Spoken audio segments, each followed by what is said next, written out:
21. De modo de que la noche a la mañana, casi sin darnos cuenta, el living se convirtió en algo así como una pequeña sala de cine contado. Distribuimos las piezas en dos partes, igual que en el cine de la oficina. Atrás, junto al sillón de mi padre y la banca de mis hermanos, acomodamos todos los cachureos que sirviera para sentarse, y esa era la platea. La galería pasó a ser parte de adelante, en donde todos, especialmente los niños, se sentaban en el suelo. La ventana, que era el balcón, se suspendió, se cerró, se le puso una tranca, y no solo para que nadie me viera y oyera sin dar su donación, sino porque algunos niños de la otra corrida, con los que mis hermanos andaban agarrando a pedrada desde siempre, comenzaron a dejarse caer en las horas en que yo contaba las películas, y se ponían a lanzar cosas por la ventana. Chicles, escupos, globos con agua, surullos secos. Una vez arrojaron un pericote vivo. En la puerta pusimos una pizarra en donde diariamente escribíamos el título de la película a contar y a la hora que comenzaba la función. En la parte de abajo, con letra más chica, agregamos «No se admiten perros». Mi padre era el encargado de recibir las donaciones. Sentado en su sillón con ruedas, se instalaba en la puerta con una caja de zapatos en las rodillas. Los donativos no pasaban más allá de 5 pesos, los adultos, y 1 peso los niños. En el cine la entrada costaba 50. Mi hermano mayor hacía de portero y los demás de acomodadores. Para graficar lo bien que nos iba, basta decir que los niños sin 1 peso se turnaban en los agujeros de las calaminas para verme. Además, uno de los vendedores de embelecos del cine, aprovechando el tiempo entre el término de la vespertina y el comienzo de la nocturna, que era la hora de mi función, se venía a parar afuera de mi casa. «Vespernoche», le puso mi hermano Mirto a la hora de mi función. 22. Los días en que no pude ir al cine porque daban una solo para mayores de 21 no me hacía mayor problema. Como tenía una memoria que se podría llamar fílmica, repetía las películas de más éxito durante la semana. Aquellos días, como los adultos se iban todos al cine, la casa se llenaba solo de niños y de algunas viejecitas que llevaban hablando postes contra esas películas cochinas que traían al empresario peliculero. Sin embargo, los mejores días para nosotros eran aquellos que no había función en el cine de la oficina. Esto ocurría de vez en cuando y por diferentes motivos. Porque la película no llegaba, porque fallaba la proyectora, porque se enfermaba el cojo peliculero. Esto último significaba que el hombrecito se hallaba tan borracho que no lo podían llevar al cine ni siquiera en carretilla, como en una ocasión lo hicieron, según nos contaba mi padre. Fue una vez que daban una película de Jorge Negrete, el cine estaba repleto y la operadora no llegaba. Alguien dijo haberlo visto durmiendo en la borrachera en una mesa de la fonda. Entonces unos mocetones, coaligados con el concesionario del cine, lo fueron a buscar. Lo cargaron en un carretón de mano y se lo llevaron por el medio de la calle principal. Una vez en el cine lo subieron entre todos a la sala de proyección. Allí lo despertaron a cachetadas. Le mojaron la cara y le obligaron a dar la película. Cuando el cine no abría sus puertas, yo escogía para contar una película mexicana de esas con hartas canciones, que eran las que más le gustaba a la gente. En tales ocasiones la casa se llenaba hasta no dejarme sin un estrecho espacio para moverme. Esas funciones con alto público eran para mí las mejores. Mi padre comentaba que lo mío era una especie de pánico escénico al revés. Algo así como éxtasis escénico, decía riendo. Y no dejaba de tener razón, pues mientras más gente me veía, tanto mejor contaba la película. Cómo gozaba con esos aplausos del público al final de mis relatos. Por entonces ya había comenzado a saludar como lo hacen las actrices en el teatro, que yo, por supuesto, solo había visto en las películas.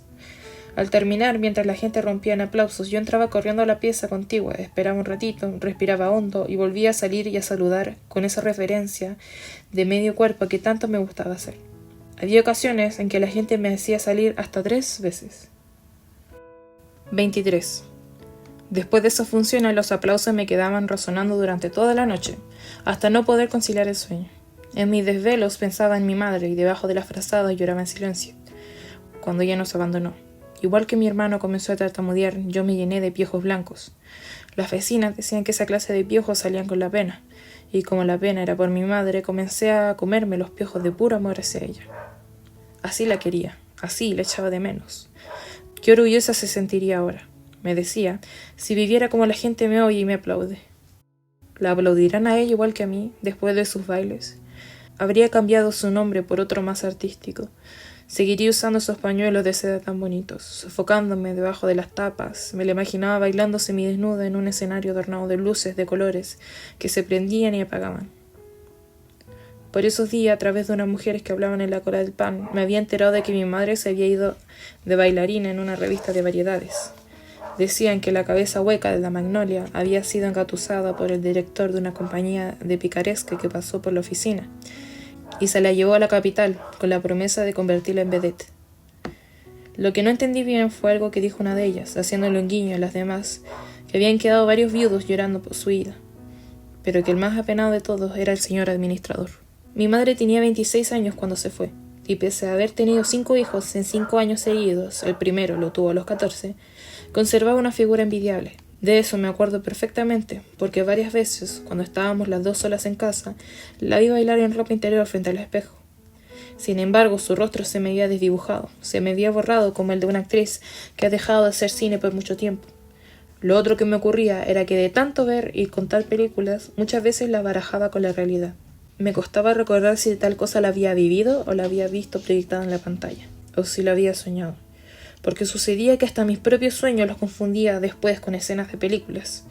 Lo mismo ocurría con los recuerdos más lindos de mi madre. Las imágenes de los pocos ratos felices vividos junto a ella se iban desvaneciendo en mi memoria, inapelablemente como escenas de una vieja película, una película en blanco y negro, y muda.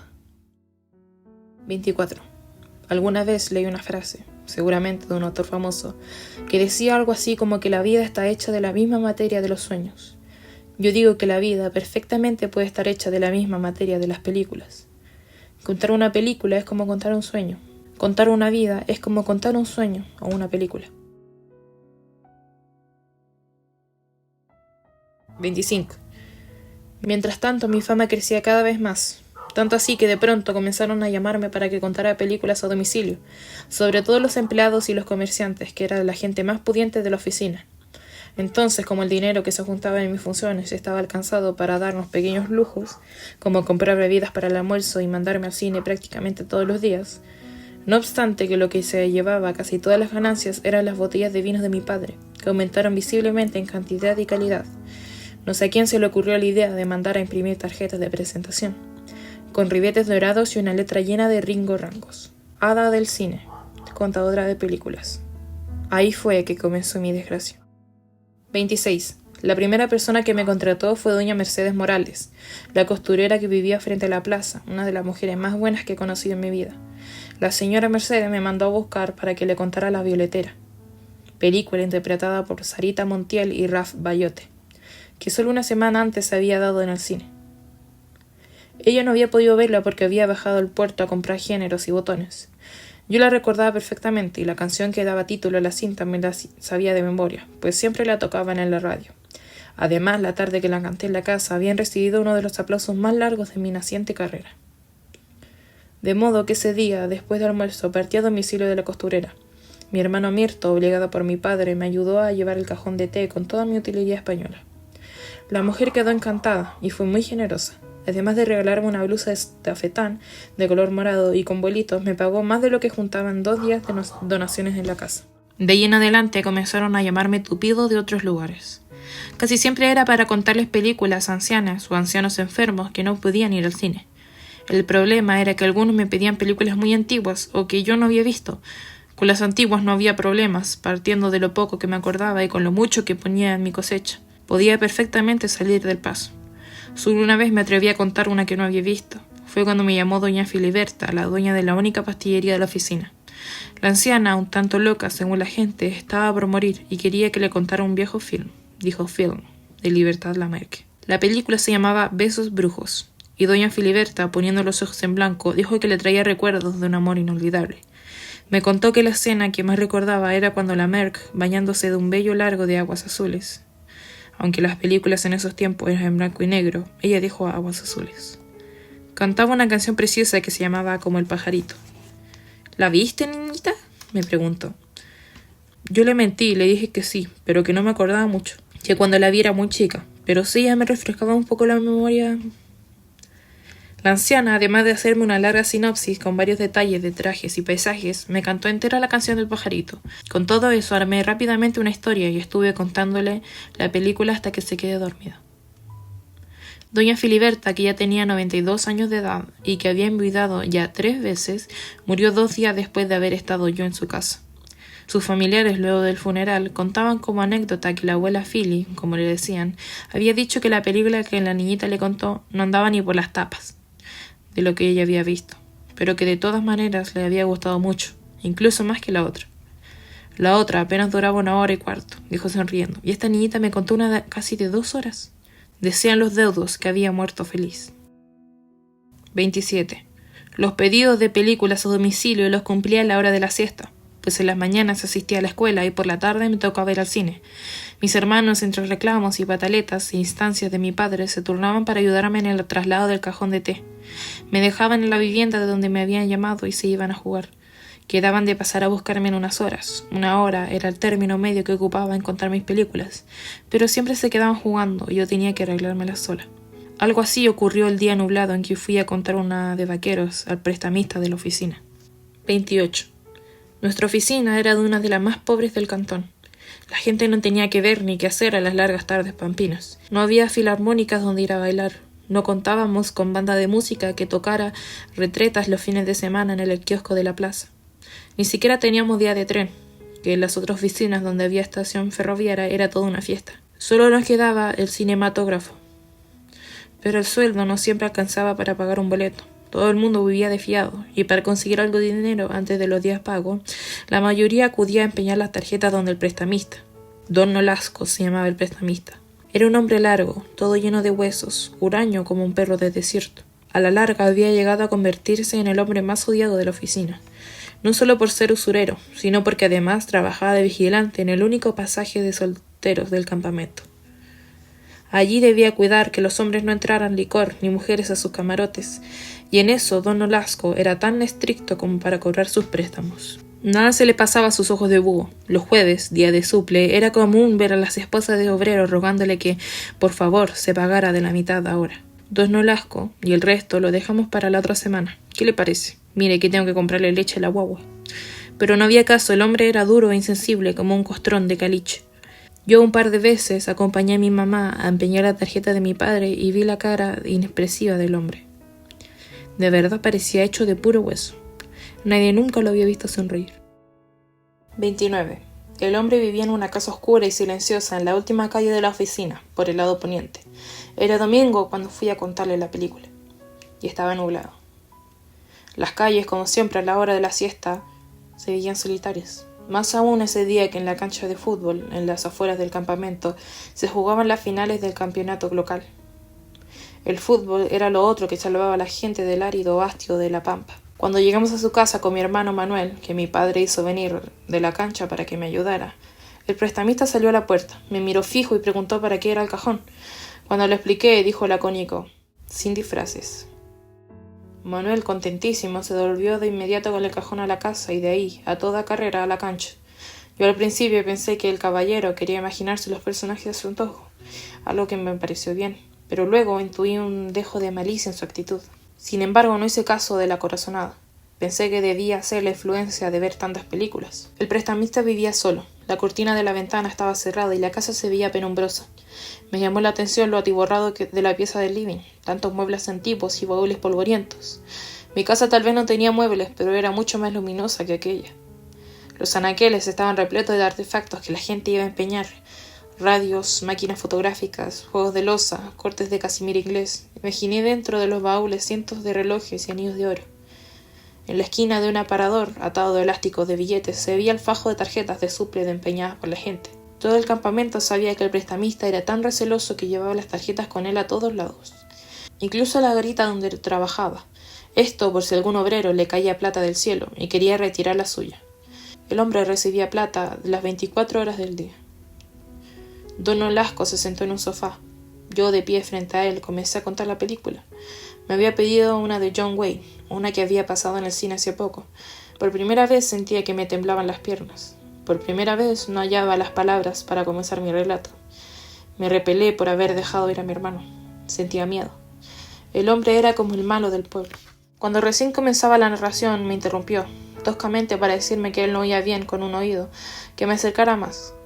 Después me dijo que mejor le contara la película sentada en sus piernas. Lo dijo en un tono cortante que no me atrevía a desobedecer. Sentado en los huesos de sus rodillas comencé de nuevo. El hombre me veía de manera rara.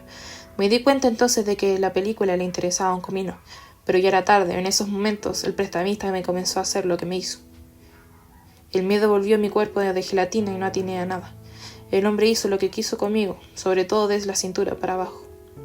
Aunque yo algo había hecho con algunos amigos de mis hermanos, por los tiempos en que los acompañaba a las calicheras viejas, eso no había sido más que juego de niños.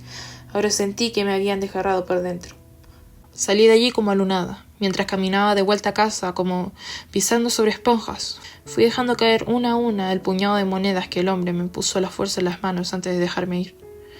Una infinita sensación de vergüenza embarazaba mi espíritu. Me sentí impura hasta para recibir el aire que respiraba. Al doblar la esquina de mi corrida, divisé a mi padre en la puerta y traté de disimular lo mejor que pude. No quería verlo sufrir más de lo que ya sufría. Mi pobre viejo dormitaba con la cabeza abatida sobre el pecho. Mis hermanos lo habían dejado allí, acompañado de su botella de vino. Me quedé mirándolo un rato hundido en su sillón de ruedas, inservible de la cintura para abajo. Entonces, de súbito y de una oscura manera, comprendí la razón de fondo de por qué mi madre lo había abandonado. Recordé además que cuando ella se fue el cielo estaba nublado. 30. Por la tarde fui al cine como siempre. Luego en la casa conté la película rápidamente y sin ningún entusiasmo. Dije que me dolía la cabeza. Menos mal que había casi puros niños y los reclamos fueron pocos. Después llevé a mi hermano mayor para el patio y sentados en un durmiente le conté lo sucedido. Para mi propia sorpresa se lo conté sin llorar. Estaba embargada en una rara serenidad que me mantenía como en el aire. Él me oyó todo el rato en silencio. No pronunció una sola palabra. Casi ni pestañeó. Al final, presa de un vago sentimiento de culpa, me quedé con la sensación de que no debía habérselo contado.